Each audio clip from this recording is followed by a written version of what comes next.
गीता अध्याय 5 श्लोक 3। ज्ञेयः स नित्यसन्न्यासी यो न द्वेष्टिं काङ्क्षति निर्द्वन्द्वो हि महाबाहो सुखं बान्धात् प्रमुच्यते। भगवान कह रहे हैं कि हे अर्जुन, जो पुरुष न किसी से द्वेष करता है और न किसी की आकांक्षा करता है, वह कर्मयोगी सदा सन्यासी ही समझने योग्य है, क्योंकि राग द्वेष आदि द्वंद्वों से रहित पुरुष सुखपूर्वक संसार बंधन से मुक्त हो जाता है। कर्मयोग को और भी स्पष्ट करते हुए भगवान बता रहे हैं कि जो पुरुष न किसी से द्वेष करता और ना किसी की आकांक्षा करता। अब दो पेंडुलमों में ही मन हमारा डोलता रहता है, दो दिशाओं में मुख्यतः। या तो हम किसी से द्वेष करते हैं, घृणा करते हैं, किसी को बुरा समझते हैं, या किसी से हम प्रेम करते हैं, किसी की आकांक्षा करते हैं, उसे अच्छा समझते हैं। ऐसे ही द्वंद्वों में हम जीते हैं। इसमें जैसे लाभ हानि, यश अपयश, जीवन मृत्यु, सुख दुख, गर्मी सर्दी, यह सब भी शामिल है। लेकिन मुख्यतः यहाँ चर्चा हो रही है द्वेष और आकांक्षा की। अगर ये दो चीज़ें भी व्यक्ति साध ले तो भगवान कह रहे हैं कि वह कर्म योगी, वह संसार में रहता है, मान लीजिए गृहस्थ है और कर्म भी करता है, वह कर्म योगी सदा सन्यासी ही समझने योग्य है। वह सन्यासी ही है, क्योंकि राग द्वेष आदि द्वंद्वों से रहित पुरुष सुखपूर्वक संसार बंधन से मुक्त हो जाता है। अगर राग द्वेष उसमें नहीं है तो वह आसानी से इस संसार के बंधन से मुक्त हो जाएगा, आसानी से।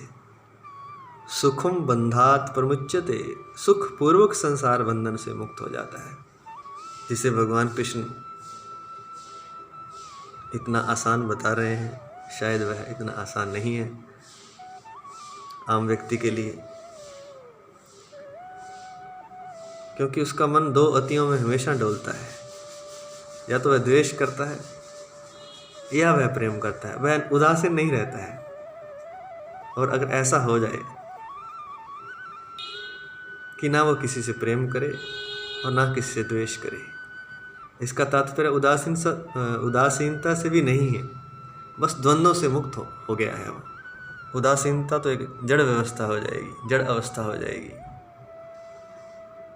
जो द्वंद्वों से मुक्त हो गया है, द्वेष के और आकांक्षा के, वह अपनी चेतना में स्थित हो जाता है।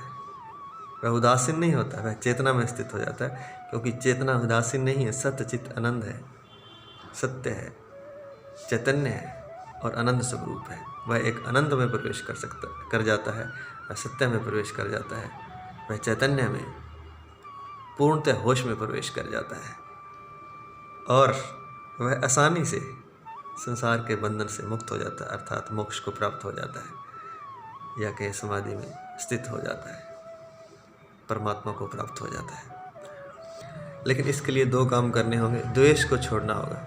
कोई हमें अच्छा नहीं लगता,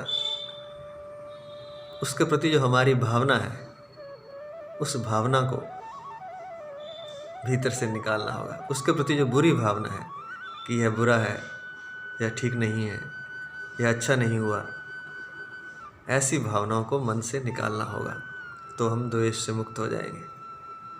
मन से निकालना हो सकता है बाहर संसार में आपको एक अभिनय करना भी पड़े कि कोई अगर आप पर आक्षेप लगा रहा है, आपको दुख पहुंचा रहा है, तो हो सकता है आप प्रगट में कोई उसके विरुद्ध कुछ क्रिया भी करें, उसका विरोध भी करें, उसे हटाने की कोशिश भी करें, लेकिन भीतर आपके द्वेष नहीं है। भीतर आपके मन का पर्दा बिल्कुल साफ है, किसी के प्रति कोई द्वेष नहीं है। जैसे कोई सांप डसने आए तो सांप को तो हम हटाएंगे तो सही, उसका विरोध भी करेंगे, फिर भी नहीं मानेगा तो हो सकता है हमें सांप को मारना पड़े अपने जीवन को बचाने के लिए।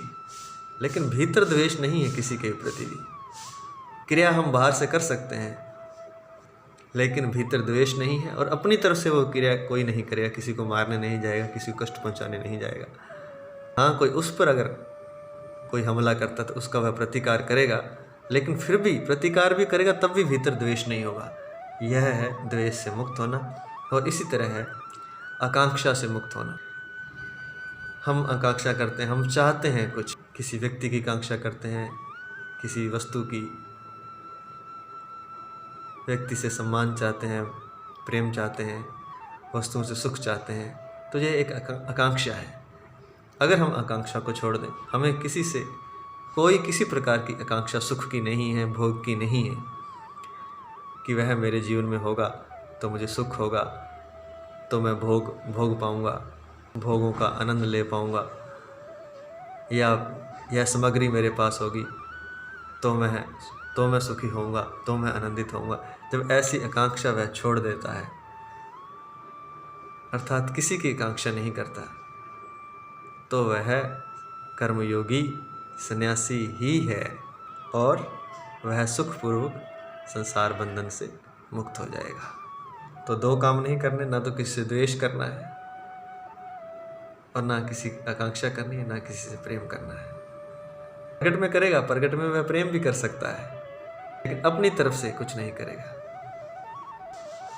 यहाँ मौका आएगा प्रेम प्रदर्शित करने का, आशीर्वाद देने का, वहाँ वह सब करेगा, लेकिन भीतर से निर्लेप रहेगा, निर्लिप्त रहेगा, जल में कमलवत रहेगा। और जो ऐसा द्वेष और आकांक्षा को छोड़ देता है, भगवान कृष्ण कहते हैं कि वह कर्मयोगी सदा ही सन्यासी कहलाने के लायक है और वह संसार बंधन से सुखपूर्वक मुक्त हो जाता है।